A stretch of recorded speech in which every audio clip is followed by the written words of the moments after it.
돈줄이 씨가 마르고 있습니다. 대출 이자가 너무너무 급격하게 오르면서 이것 때문에 고통받으시는 분들 많으실 텐데요. 그래서 이런 상황을 봤을 때 제가 드리고 싶은 말은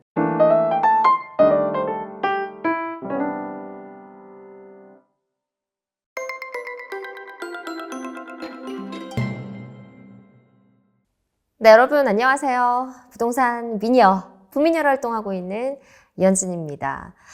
요즘에 제 주위에 보면요. 이 대출 받아서 힘들어 하시는 분들 정말 많습니다.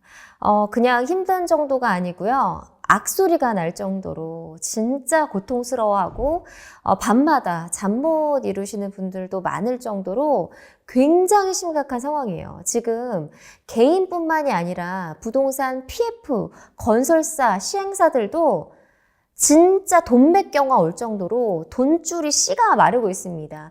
대출 이자가 너무너무 급격하게 오르면서 이것 때문에 고통받으시는 분들 많으실 텐데요.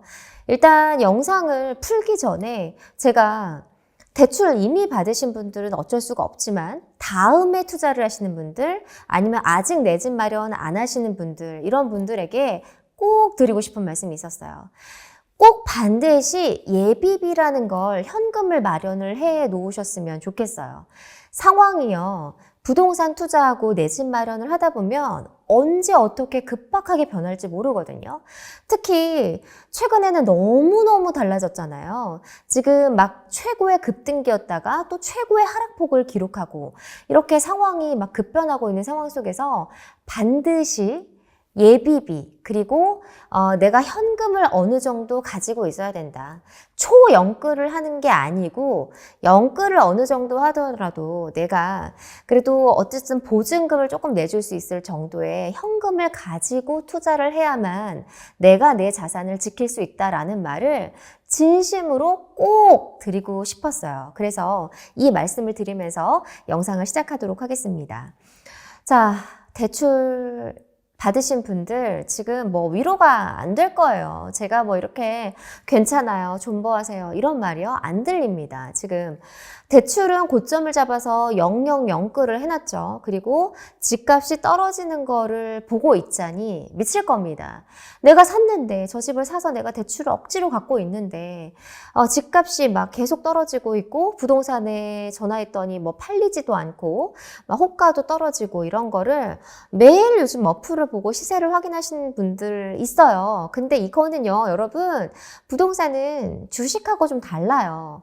주식이 아니기 때문에 매일매일 그 떨어지는 집값을 보면서 막 멘탈을 흔들어 가면서 대출 이자에 막 커덕이면서 이렇게 하지 마세요. 더 이상 가격을 자주 확인하지 마세요. 주식이랑 투자 방식이 좀 달라요. 여기서 더 떨어질 수도 있거든요. 그런데 어쨌든 그 가격을 확인하면 할수록 내가 내 집 마련 투자, 부동산 투자에 실패했다는 걸 확인하는 거예요. 그러면 심리적으로 훨씬 더 안 좋아지고 압박이 될 거고요. 그 다음에 이거에 벗어나기 위해서 뭐 급매 아니면 투매 이런 거를 하실 수가 있거든요. 그렇기 때문에 위로가 안 되겠지만 힘들지만 당분간은 이제 더 이상 가격을 보지 마시고 기다리라 라는 말씀을 드리고 싶습니다. 자, 그러면 일단은 제가 뭐 존버를 해야 된다라는 말씀을 드렸어요.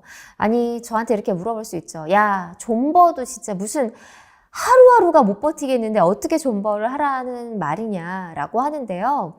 일단은 저는 1가구 1주택 그리고 대출 받아놓은 게 좀 힘들긴 하지만 그래도 소득 수준이 좀 있어서 좀 버틸 수 있다 하시는 분들은 조금 기다렸으면 좋겠어요. 왜냐하면 이제 금리 인상이 고금리긴 하지만 랠리가 공격적으로 가는 건 조금 멈출 기미가 있거든요. 그렇기 때문에 상황이 바뀔 수 있기 때문에 기다려 보라는 거예요. 작년에 막 초급등했다가 재작년 지금 막 급하락장이 됐잖아요. 그러니까 상황이 변할 수도 있고 또 정책에 대한 변화로 우리나라 부동산은 이렇게 널뛰기를 많이 하기 때문에 조금 기다려보라 라는 말이 위안이 안 되겠지만 드리고 싶고요. 다만 이런 분들이 있어요.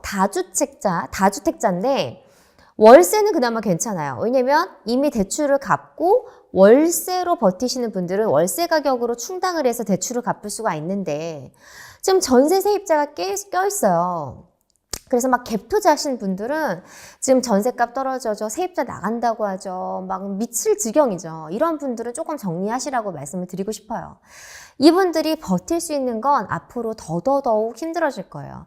전세 가격 더 떨어질 거고 전세 안 나갈 거예요. 이러신 분들은 조금 정리를 하되 다주택자분들은 뭐 1, 2, 3, 4, 5, 6, 7, 8주택 이런 거보다는 1에서 한 4주택까지 우량주로 굴리고 나머지 좀 저평가된 거는 조금 어느 정도 수준이 되면 팔으라 라는 말씀을 드리고 싶은데 근데 이것도 어디까지나 조언인 게 지금 뭐 팔려야 내놓죠. 저도 그래요. 좀 저평가된 물건을 팔고 싶어도 찾으러 오는 손님이 없어요. 그러니까 억지로 존버할 수밖에 없는 상황입니다. 자, 일단은 여기까지 조금 쭉 제가 길게 풀었는데 첫 번째 드리고 싶은 말씀은 이 시기는 누구든지 다 힘들어요.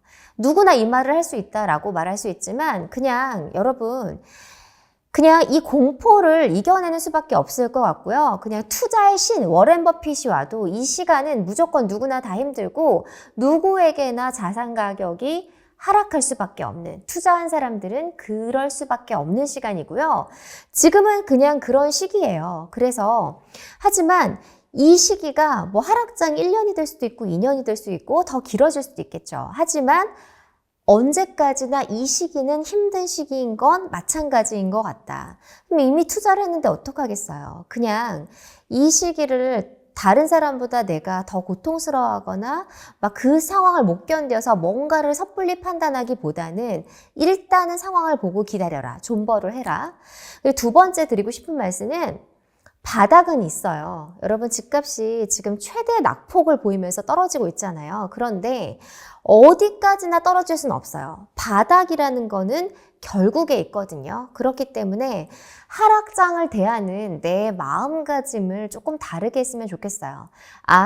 언제까지나 떨어질 수는 없고 지금 고통스럽지만 그래도 어느 정도 바닥을 다지면 집값이 그 정도 수준에서는 머무르겠구나. 그 바닥이 그러면 언제일까? 내가 어느 정도까지 버틸 수 있는 여력이 있을까? 이 정도 수준을 보면 되는 거지. 막 매일매일 불안해하면서 단기간 동안 막 그 작은 집값 변동률에 내 마음이나 막 전략이나 이런 게 흔들려서는 안 될 것 같아요. 근데 조금 멀리 보면서 이 정도 되면 바닥을 다지겠고 내가 이 정도의 금액으로 내가 이 정도 대출 금액은 버틸 수 있겠구나. 미국에서 금리 인상을 멈춘다고 하는데 이 정도 되면 4% 5% 기준금리가 이 정도는 가겠구나 라고 정도 전체적인 거시적으로 조금 받아들일 수 있는 담담한 마음이 있었으면 좋겠어요. 주변에서 보면요. 투자를 좀 많이 하시거나 조금 현금적으로 여유가 있으신 분들은 좀 고통스럽죠. 그러더라도 이렇게 좀 담담하게 거시적으로 보시는데 지금 당장 막 1,000만 원, 2,000만 원에 쫄리시는 분들, 막 대출이자 압박이 너무 심하신 분들은 이 상황에 너무너무 휘둘리시는 것 같아요. 그래서 그런 것들을 보면 조금 안타까운 마음에 영상을 찍게 됐습니다. 누구에게도 위로가 안 될 거예요. 하지만 여러분, 바닥의 끝은 있고요. 존버를 하다 보면 결국에 그 바닥을 딛고 일어서는 시기가 반드시 있습니다. 왜 그런 말 하잖아요. 존버하시는 분들이 지긋지긋하게 10년 이상을 지긋지긋하게 버텼더니 그래도 다시 상승장이 사이클이 돌더라 라는 말이 되잖아요. 그래서 뭐 10년이라는 기간이 굉장히 먼 시간일 수 있지만 위로의 말씀을 드리자면 버티는 끝에는 결국에는 다시 올 거다라는 말씀을 드리고 싶어요. 그래서 지금은 이제 전문가들이 하는 말이 바닥의 끝을 다지는 게 지금이다. 혹은 아니면 조금 더 있어야 된다. 이런 말들 갖고 굉장히 의견이 분분한 상황인데요. 어쨌든 끝은 있고 그 끝에 는 다시 상승장이 있고 그리고 이렇게까지 낙폭이 커질 수만 없거든요. 이렇게 상승 변동률이 달라지는 시기가 있으니까요. 항상 좀 준비를 하고 있으라라는 말씀을 드리고 싶어요. 그리고 저는 요즘에 이제 집값이 떨어지는 거를 보면서 이제 무주택자분들은 조금 마음의 여유가 있으실지 모르겠지만 일단 집을 사서 대출을 해서 물리신 분들, 뭐 다주택자분들, 아니면 전세 세입자가 있으신 분들, 이런 분들은 지금 뭐 하루하루 고통스러울 것 같고요. 그런데 부동산 시장을 보면 이게 개인의 고통이 아니고요. 전체적인 조합, 단지들, 그리고 부동산 시장 전체, 건설사, 또 PF와 관련된 게 돈맥 경화가 일어나고 있어요. 돈줄이 막히고 있거든요. 그래서 이런 상황을 봤을 때 제가 드리고 싶은 말은 진짜 이게 항상 인생에 그렇듯이 부동산도 좋은 시기가 있으면 안 좋은 시기가 있으니까 그 중간 지점에서 상황을 바라보고 내가 좋을 때도 항상 조금 더 긴축하고 안 좋을 때는 더더욱 긴축을 해야 되겠죠. 그리고 내가 항상 현금을 가지고 있어라. 리스크에 대비할 수 있는 현금을 무조건 가지고 있으라는 말씀을 저는 꼭 드리고 싶어요. 사실 저는 지금 저도 대출 이자가 많이 나가고 있어요. 대출 이자가 정말 급격하게 오르면서 제가 내는 이제 금액들이 많이 올라갔거든요. 매달 상환해야 하는 금액이 올라갔는데 그래도 저는 제가 그때 말씀드린 것처럼 월세를 받고 있기 때문에 어느 정도 충당이 되고요. 그리고 저는 또 소득을 통해서 소득의 구간을 내가 더 움직이며 많이 벌 수 있기 때문에 그것들을 이제 조금 충당할 수 있고 그거보다 최대 안심은 뭐냐면 저는 이런 상황에 대비해서 현금을 조금 가지고 있었어요. 왜냐면 내가 언제 세입자에게 보증금을 내줘야 되는 상황이 올 수도 있고 아니면 저는 이제 재개발, 재건축 투자를 많이 한다고 했잖아요.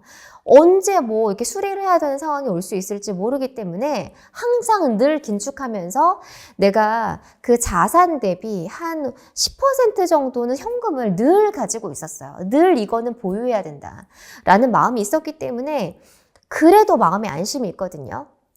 그래서 여러분 앞으로 내 집 마련에 나서시는 분들 있죠. 바닥을 잡고 내 집을 사겠다고 하시는 분들 그리고 내가 평생이 지금 살면서 집 한 채 안 살 거 아니잖아요. 여러분 누구든지 예외일 수가 없어요. 이런 상황이 올 수 있거든요.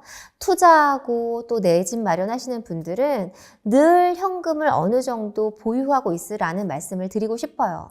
상승장에서도 끝까지 턱밑까지 사시지 마시고 또 늘 겸손하면서 하락장에서는 더더욱 긴축하는 그런 자세가 우리에게는 필요할 것 같습니다. 자, 어쨌든 뭐 제가 재개발, 재건축 투자할 때는 이게 뭉칫돈이 들어갈 수 있는 일들이 굉장히 많아요. 수리해줘야 되는 비용들이 정말 많이 발생합니다. 보일러, 아니면 벽지, 특히 이제 방수, 이제 겨울이 또 다가오고 있어요. 저는 겨울이 너무 무서워요. 재건축, 재개발하면은 진짜 이 겨울은 최악의 거든요. 왜냐면 동파나 이런 게 발생할 수 있기 때문에 항상 예비비 그리고 리스크에 대비할 수 있는 이 돈을 마련해 놓으시길 바랍니다. 뭐 작년에 막 급하게 연끌하시는 분들은 아마 예비비를 마련하지 못한 상황에서 이런 상황이 닥쳤을 건데요. 그래도 상황이 급변할 수 있으니까 조금 달라질 수 있거든요. 이제 금리가 멈추면 상반기에는 조금 거래량이 늘어나고 아니면 내년에는 조금은 나아질 수 있어요. 이런 변할 수 있다는 상황에 인지를 하시고 일단 현금을 좀 악착같이 모으시면서 존버를 하시면서 좀 멘탈을 다잡으시길 바래요. 뭐, 멘탈이 흔들리시는 분들은 막 갑자기 막 투매하시고 막 이러신 분들, 막 갑자기 파시고 이러신 분들이 있는데 지금 사실 굉장히 이렇게 하기에는 더 힘든 상황이 있을 수가 있습니다. 자, 항상 리스크에 대비해야 된다는 거 잊지 마시고요. 앞으로 내 집 마련하시는 분들도 꼭 이거를 기억을 해주셨으면 좋겠습니다. 자, 여러분의 부동산 투자 그리고 내 집 마련 늘 응원하고 있고요. 시장이 변하는 상황들을 내가 잘 유연하게 대처하고 이겨낼 수 있기를 바랍니다. 여러분이 정말 힘든 시간이에요. 지금 모두가 힘들어하는 이 시기를 우리가 정말 잘 견뎌냈으면 좋겠습니다. 네, 영상이 도움이 되셨다면요. 구독, 좋아요 눌러주시고요. 여러분 항상 제가 응원하고 있고요. 고민 있으신 분들은 또 댓글 남겨주시면 제가 늘 응원하고 여러분들과 함께 하도록 하겠습니다. 네, 여러분 실물이 더 나은 부미녀 물러가도록 하겠습니다. 감사합니다.